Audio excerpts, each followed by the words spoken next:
लोक है, सरपुरुष का लोक है, इसके 21 ब्रह्मांड का अक्षेत्र है। और इस अक्षेत्र में, इस काल के लोक में, इसके काल के जाल में, इसको काल भी कहते हैं, सरपुरुष भी कहते हैं, ज्योत स्वरूपी निरंजन भी इसी को कहते हैं। तो हम यहां आकर फंस गए अपनी गलती से। हम परमात्मा को रिजेक्ट किया हमने और इस काल भगवान को चुना। हृदय से इसको हम चाहने लगे सतलोक में, और जिस कारण से परमात्मा के दिल से हम उतर गए। और परमेश्वर ने फिर हमारी इच्छा से, हमारी प्रबल इच्छा थी इसके साथ आने की, तो यहाँ भेज दिया। फिर हम यहाँ आकर के इसने इतने दुखी कर दिए। ये हमें जानबूझकर सताता है, परेशान करता है। इसलिए सताता है कि हम इसके संतान नहीं हैं। हम परम पिता परमेश्वर कबीर देव जी की संतान हैं, चाहे चींटी है, चाहे हाथी है, आज गधा बना, चाहे कुत्ता, चाहे सूअर बना, चाहे किसी मजहब धर्म के अंदर रह रहा है, चाहे कोई रंक है या सेठ है, राजा है।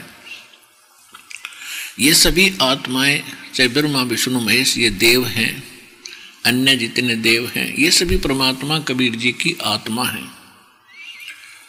और इसने वहां गलती करी थी काल भगवान ने, जो उस लोक में शोभा नहीं देती, जो वहां ऐसा करने वाले को निष्कासित कर दिया जाता है।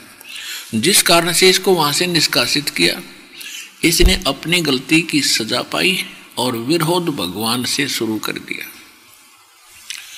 ये आप जी को इसलिए सताता है कि जितने आप दुखी होगे उतना ही आपका पिता दुखी होगा।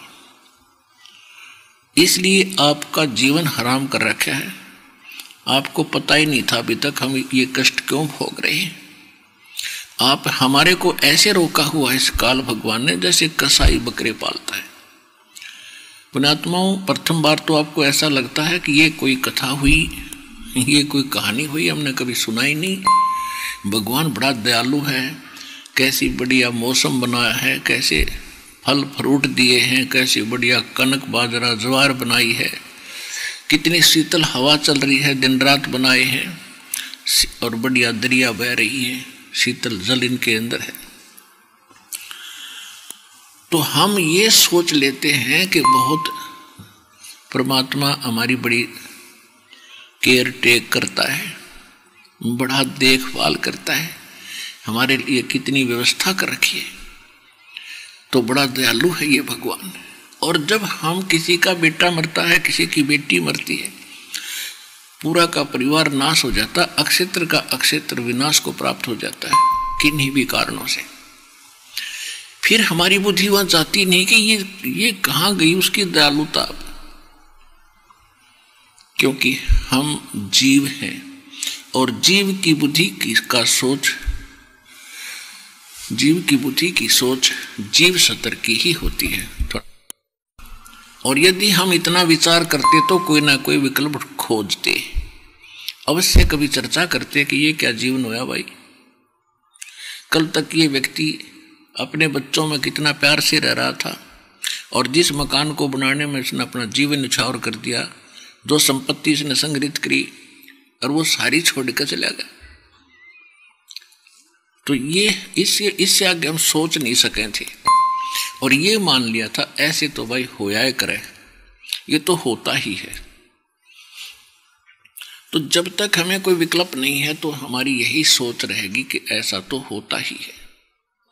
अब इस ज्ञान से पता चलेगा कि ये गलत हो रहा है और हमारी गलती का परिणाम हमें भोगने को मिल रहा है। अब जैसे आदरणीय धर्मदास साहिब जी को परम पूज्य परमेश्वर कबीर जी ने धर्मदास जी के प्रश्न के उत्तर में ये कहा था कि धर्मदास, आप और ये सभी प्राणी इस झूठे सुख को सुख मान बैठे हो। धर्मदास जी प्रश्न किया था धर्मदास जी ने कि देखो जी कितना अच्छा वातावरण है, कैसी सुविधाएं भगवान ने दे रखी है, और आप कहते हो कि ये निर्दयी भगवान है। तो परमात्मा ने कहा कि जब किसी का पुत्र मरता है, किसी की पुत्री मरती है, तब कहाँ जाती है इसकी दयालुता। तो परमेश्वर ने बताया कि धर्मदास, मान चाहे मत मान, मैं बताऊंगा तत्व ज्ञान।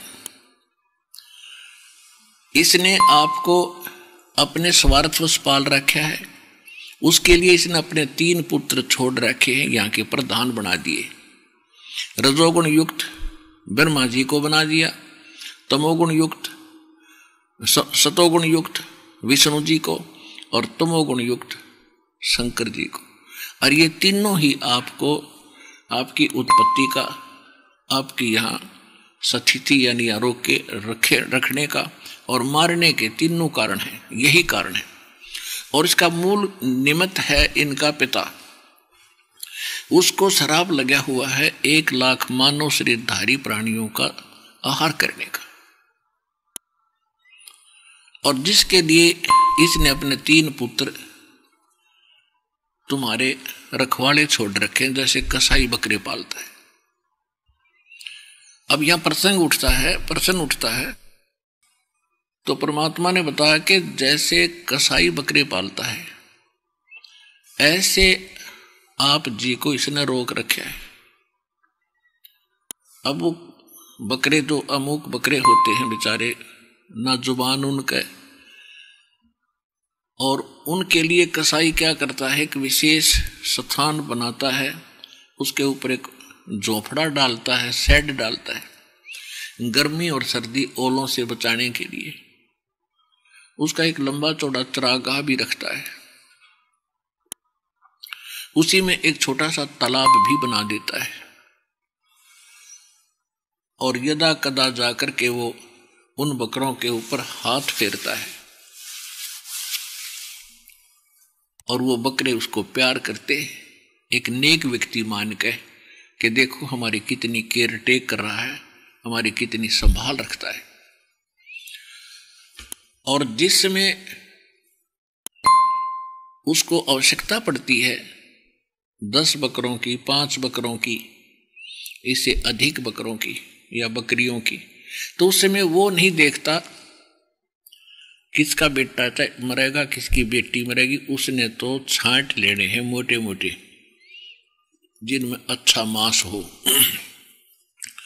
और निकाल ले जाते हैं। उस समय बकरों को भी आभास हो जाता है कि इनकी खैर नहीं है, और वो भागते हैं इधर उधर, एक दूसरे में दौड़ते हैं और मिमाते हैं, चिल्लाते हैं। कुछ देर के बाद वह जीव बुद्धि सेट हो जाती है। तो परमात्मा कहते हैं कि आप जी को इस काल भगवान ने ऐसे रोक रखा है, तेरी समझ में आओ चाहे मत आओ, ये फाइनल समझ लेना।